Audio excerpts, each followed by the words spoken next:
আমি তুফান সিনেমাটা আমি করতাম না। কেন করতাম না, আমাকে নেওয়া হলে আমি করতাম না। বাপ্পি মনে শাকিব খানের পরেই কিন্তু বাপ্পি একটা অন্য ব্যাপার ছিল, সবাই জানে। আমার অনেক শত্রু, অনেক নায়িকার স্পেশালি আমার পিছে লেগে যায়। তো ওই সময় আমি বাপ্পির সাথে কাজ করেছি। আমার সিনেমা প্রায় ৮০ লাখ টাকা বিজনেস করেছিল। না, আমি তুফান সিনেমাটা আমি করতাম না। কেন করতাম না, আমাকে নেওয়া হলে আমি করতাম না। মিমি চক্রবর্তীর জায়গায় যদি আমাকে নেওয়া হতো তাহলে আমি করতাম, কিন্তু অন্য ক্যারেক্টারের জায়গায় আমাকে নেওয়া হলে আমি করতাম না, কারণ আমার তো গ্ল্যামারাস শট দরকার এই জন্য। আর আমার জন্য যেটা তৈরি হবে আমি সেটাই করতাম, বাট তারপরেও আমার মনে হয় না আমি তুফানটা করতাম। আমি আমার সিনেমাই করতাম, যেটা হয়ে গেছে সেটা নিয়ে তো আর বলে লাভ নেই। না না, নট অনলি কিন্তু তুফান, সব সিনেমাই কিন্তু শাকিব ভাইয়ের গেছে। রাজকুমার ভালো গেল, তার আগে ছিল প্রিয়তমা, যেটা দিয়ে প্রথম ভাইব তৈরি হলো সিনেমা চেঞ্জের। আপনারা জানি না বারবার একই সিনেমার নাম কেন বলছেন।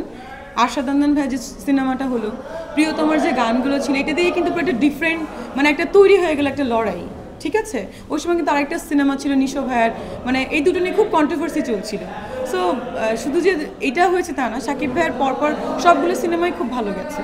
শাকিব খান তো আসলে দেখেন, আমি প্রডিউস করেছি 3টে সিনেমা, আমার হাউস থেকে হয়েছে। শাকিব খান একজন মেগা স্টার, উনি এত বছর 25 বছর তার ক্যারিয়ার শেষ হয়ে গেছে।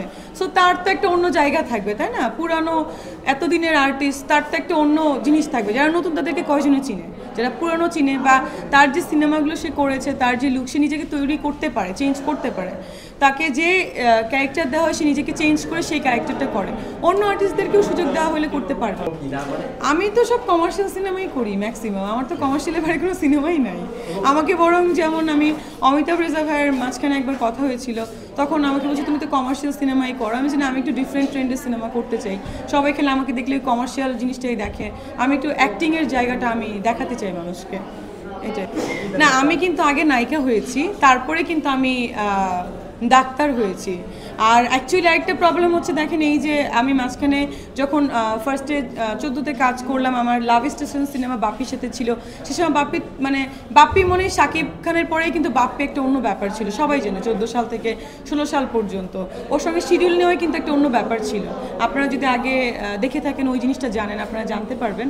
তো ওই সময় আমি বাপ্পির সাথে কাজ করেছি। আমার সিনেমা প্রায় 80 লাখ টাকা বিজনেস করেছিল ওই টাইমে, মানে সিনেমার বাজেট ছিল 1 কোটি, আর 80 লাখ বিজনেস করেছিল। তারপরে আমার এত এত এত সিনেমা এসেছিল। বাট সিনেমাতে একটা ব্যাপার হচ্ছে যে, আমি যেহেতু কিছু কথা বলি, আমি যখন আসলাম আমার অনেক শত্রু, অনেক নায়িকার স্পেশালি আমার পিছে লেগে যায়। অনেক শত্রু, আমাকে বাদ দেওয়ার চেষ্টা করা হচ্ছে এখনও। মাঝখানে আমি এই দুঃখেই অনেক দূর আমি কাজ ছেড়ে দিয়েছি। এখন আবার যখন এই যে আবার লাইমলাইটে আসলাম, সিনেমা করলাম, ভাইরাল হলাম, দেখা যাচ্ছে আবার পিছে লাগা শুরু করেছে। ফার্স্টে দিল কিভাবে, বিভিন্ন মাধ্যম, আমি বললাম না কারোর নাম, তারা আমাকে নোটিশ পাঠায়। আবার কি হলো, এখন আমার